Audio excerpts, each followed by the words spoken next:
बिस्मिल्लाहिर्रहमानिर्रहीम अस्सलाम वालेकुम ګران لیدونکو د فول سټیک سافټویر ډیولپمنٹ لرنینګ سیریز ته ښه راغلاست. په دې لرنینګ سیریز کې به مونږه دا ټیکنالوژیز چې تاسو ته په سکرین باندې ښکاري د دې نه کار اخلو تر څو یو یو کمپلیټ اپلیکیشن ډیولپ کړو. کراس پلیټفارم ماډرن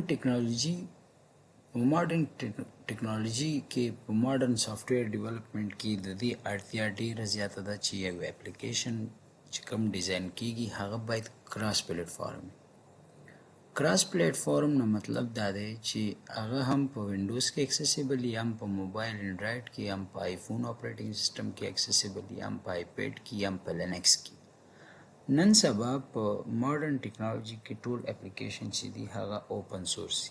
اوپن سورس نه مطلب دا دی چې د هغې انټیګریشن د نورو اپلیکیشن سره په اسانۍ سره کیدی شي، د هغې سورس کوډ موجود دي، د هغې نه کار اخیستلی شي.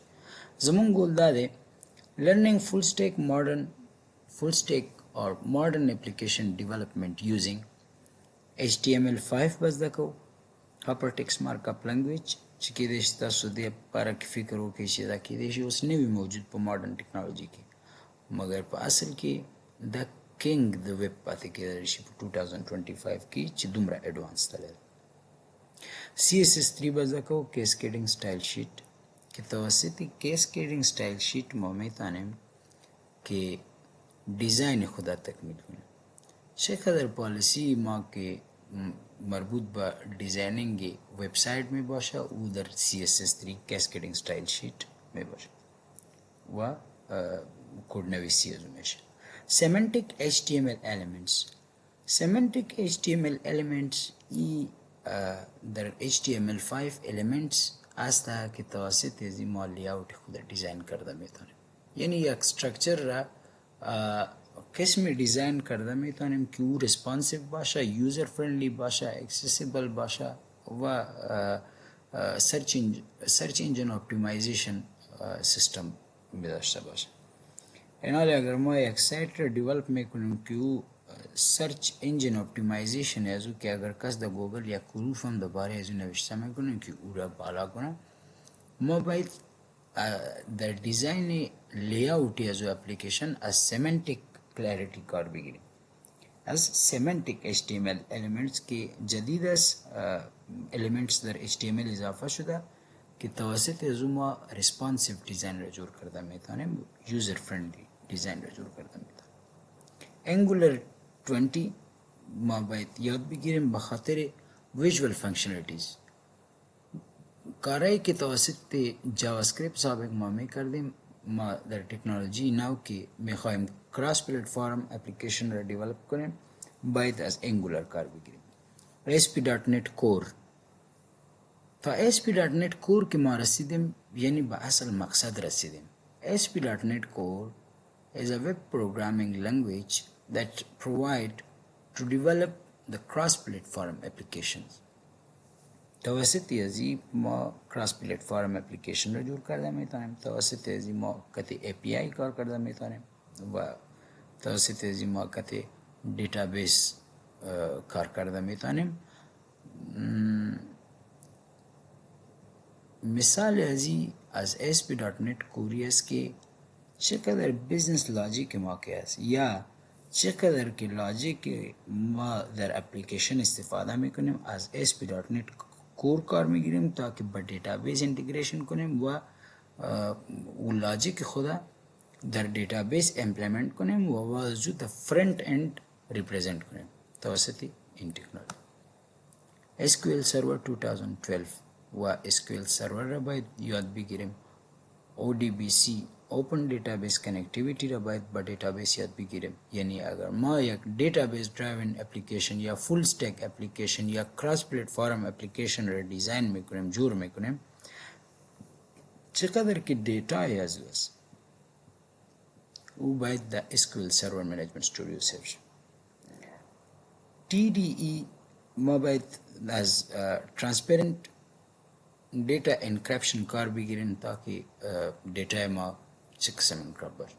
مادرن اپلیکیشن که هست او هم آنلاین فیس داره هم فار ایگزامپل آفلاین داره. بازما و انکرپشن ډیټا خود خیلی نیاز داره. ډیټا ریپلیکیشن په ماډرن یا کراس پلیټ فارم اپلیکیشن کې چې دی یا فول سټیک اپلیکیشن کې چې دی د ډیټا ریپلیکیشن ډیر ضرورت پیدا کیږي چې اسکیول سرور کې به موږ زده کوو. مثال به داسې ووایي چې اپلیکیشن دی هم آنلاین موجود دی هم آفلاین. کله چې آنلاین ډاون شي د یو پرابلم په اساس یو مشکل پکې پیدا شي نو هغه سافټویر باید ډیټا ډایرکټلی په لوکل سرور کې سیو کړي. ډیټا مس نشي لوکل سرور کې سیو کړي.